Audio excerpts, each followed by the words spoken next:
And then one day the call came.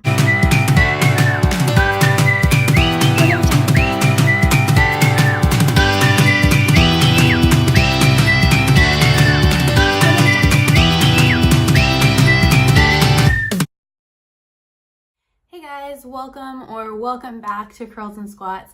My name is Madison and I am glad you're here today. I just wanted to do kind of like an informal sit down and chat about the why and the how that I became a personal trainer, because it's something that, like, I don't know if it's just because of where I live and there's a lot of active people here, but people ask me this a lot, so I just thought I would make a little video, just chat real quick and kind of tell you a little bit about it.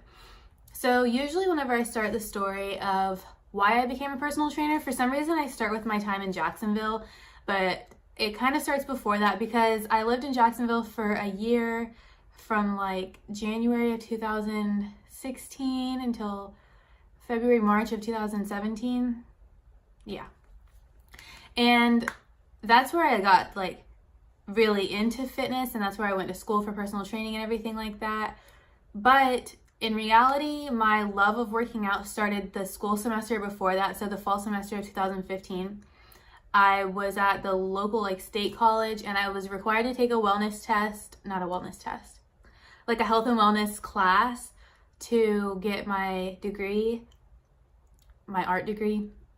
But my good friend and I, we took this class together, we would carpool, and we started in the class, we had to work out, I think twice a week, maybe 3 times a week. And he and I just started working out regularly outside of our class time. We would just go to the gym because we carpooled a lot. So we would just work out while we were at the college.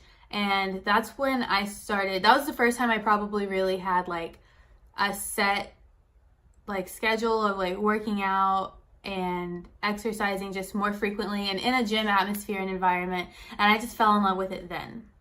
So fast forward to when I moved to Jacksonville, of course, naturally, the first thing that I do is get a gym membership. And I didn't like ball out and get like the expensive gym that I ended up working at that was close to my house. I just got like a Planet Fitness membership, and my sister and I would work out together. And then she kind of didn't work out with me as much as like I wanted to work out. So I was in the routine of working out like nonstop, and I was like, I really enjoy this. At the time, I was taking like the souvenir photos at the zoo in Jacksonville, which was a really fun job, but it was exhausting. Like I felt like I was slipping up in my workouts to like maintain this job, but I stuck with it because it was the job that I had and it paid really, really well for what it was. Then I just remember like so vividly, like one night I was in the gym and there's this girl squatting and it wasn't going too well. I was honestly scared that she might injure herself. So I just like walked over to her and I was like, hey, I'm not trying to intrude, but if you do it like this, it might be more comfortable. So she switched it and she was like, that's great. Are you a personal trainer? And I was like, no, I just work out. And she was like, you should be a personal trainer. And then the cog started spinning in my head and I was like, I don't really know what I want to do with my life. I am on this path to become a graphic designer, but I'm not really sure if that's what I really want to do with my life. So I started doing some research and I found out there was a school in Jacksonville that had personal training as like a course that you could take, like a whole, it was like the whole scheme of like this class or whatever. So I was just like doing my research and I decided I was gonna I'm gonna go visit this school. So I set up an appointment with an advisor and I learned a little bit more about the program, and he told me all about NASM and that's like the program that they use. And in my research, I had found out about NASM already, but I was like, I need a more hands-on approach to this because fitness is not super, it's something that I enjoy, but it's not something that like I know a wealth of knowledge. It's not something that I have a wealth of knowledge about. So I really need this hands-on experience.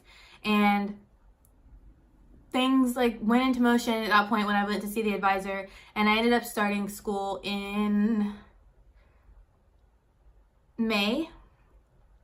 Yes, in May of 2016.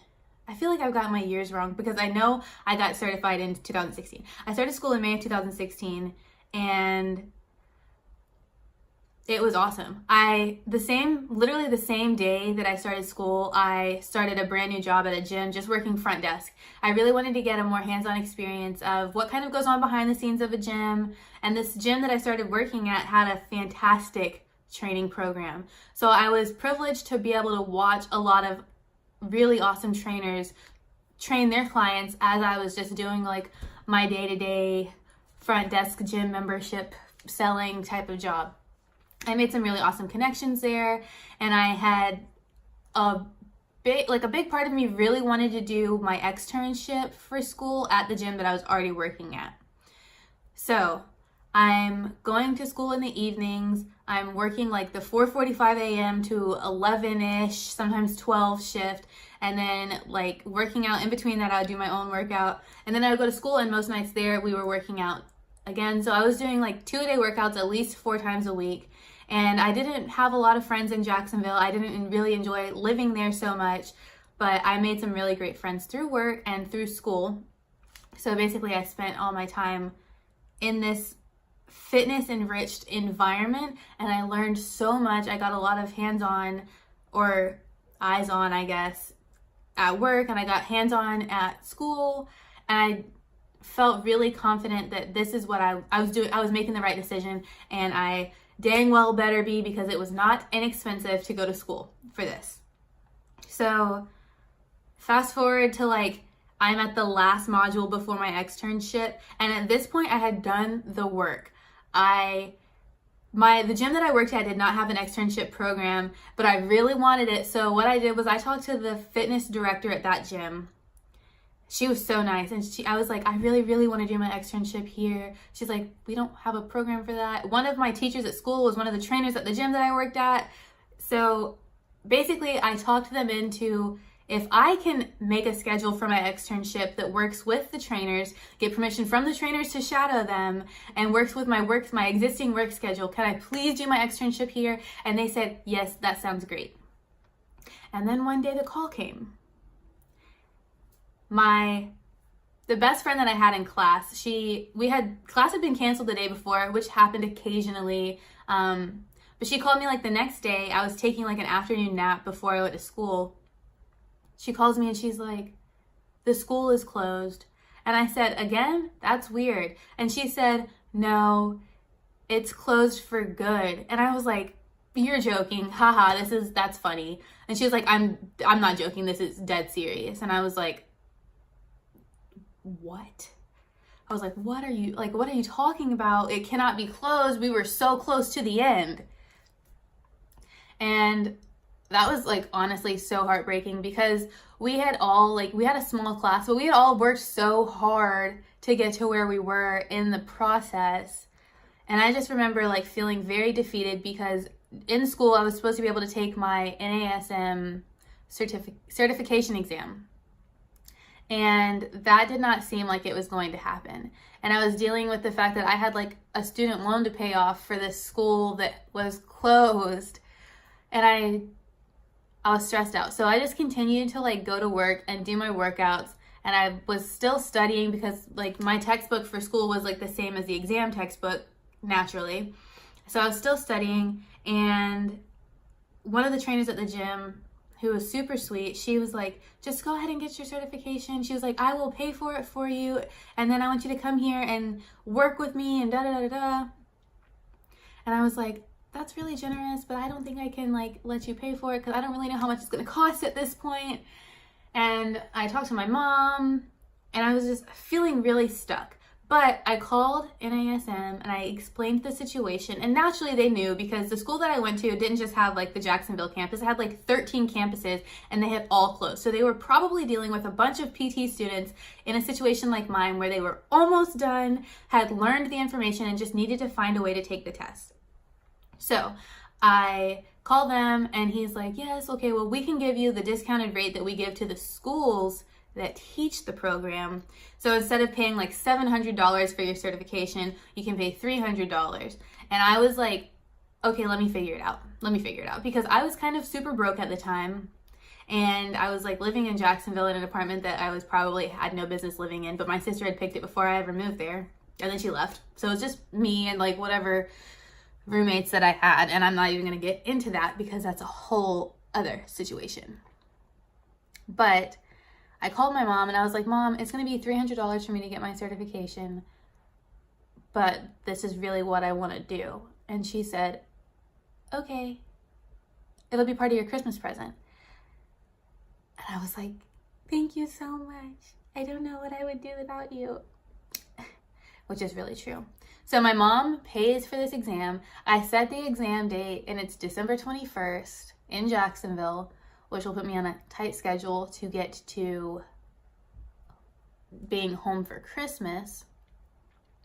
So December 21st, I had, between this time, like between setting the exam and like going to take the exam, I studied my behind off. I skipped my gym sessions most days of the week. I would just come home, I would sit in this like IKEA Poang chair, like right by the sliding glass door to the patio, and I would study nonstop. I had neighbors that I would hang out with, and like for those 3 or 4 weeks, I just studied nonstop. I did not talk to anybody, barely talked to my roommates, studied nonstop. I would work till 11, come home, study. Work till 11, come home, study. I go to take the test, and it's a computer-based test. It's proctored, and it has to be super silent. I had to like leave my phone outside. I was stressed out. And I remember the guy who like did the proctoring, he was so nice, like this gentle, sweet, like middle old man. And I took the test and I was like, I felt like my heart was beating out of my chest. I was just sweating and like, ugh, it was like a weird experience. And I don't usually get test anxiety. A whole nother story, whatever. But I take the test and the results are immediate, and I knew they were going to be immediate. So I was like stressed out because I was like, if I fail, then this old man knows that I don't know what I'm talking about and I'm not very smart and I'm not cut out to do this. And I was feeling a lot of self-doubt. But again, I had studied my behind off. So I leave the room and then he's like, oh, let me pull up your results. Dun, dun, dun, type. Oh, wow, you passed. You actually did really well. And I know now that they show you like the percentage on like the pass, like, because you have to get at least 70% to pass any NASM exam. So I was like, whew, feeling really good, feeling really great. And then that was 2 years ago now, because we're in December of 2018, and my certification does have to be renewed every 2 years. I'm pretty sure most personal training certifications are like that. And I naturally procrastinated because my life after becoming certified was kind of crazy. Again, that's a whole different story. But I took a new course through NASM called Behavior Change Specialist, and I passed that. So that will be my recertification credits because I have to have 2.0 continuing education credits, and that accounts for 1.9, plus my CPR certification is the other 0.2 credits or whatever. So I am fresh and ready to go for another 2 years of my NASM personal training life. I will continue to take my continuing education through them. Maybe I'll attempt to explore some other avenues of continuing education for my field. But so far, like with the physical education part of it and now having like the behavior change specialist, I'm feeling like a whole new person because I just feel like I have more things, more tools in my toolbox to help people tackle their goals. And that's really what I do this for. That's like my big why, is I want to help people enhance their lives through physical well-being. That's it. That's all I really want to do at this point. So I hope that you enjoyed this little story time. I hope that I did not bore you to tears. And if you stay till the end, please be sure to like this video and subscribe for more content, as I will be posting every Tuesday, Wednesday, and Friday. And you can also check for blog posts on curlsandsquats.com every, I want to say Monday and Thursday because that's when I'm supposed to be posting. But so far, I've been really good about those Thursdays. So be sure to check every Thursday for a post on curlsandsquats.com and sign up for my email list over there because I will send you updates on YouTube videos and blog posts and ask for feedback on what you think I should post. Make sure you follow me on Instagram at MJ Knowlton and at Curls and Squats PT. I will see you guys next time with a video. I'm thinking I'm gonna do a workout in time with me so we can do like a 15 to 20 minute HIIT Tabata workout. But until then, just subscribe, like the video, and I'll see you later. Bye!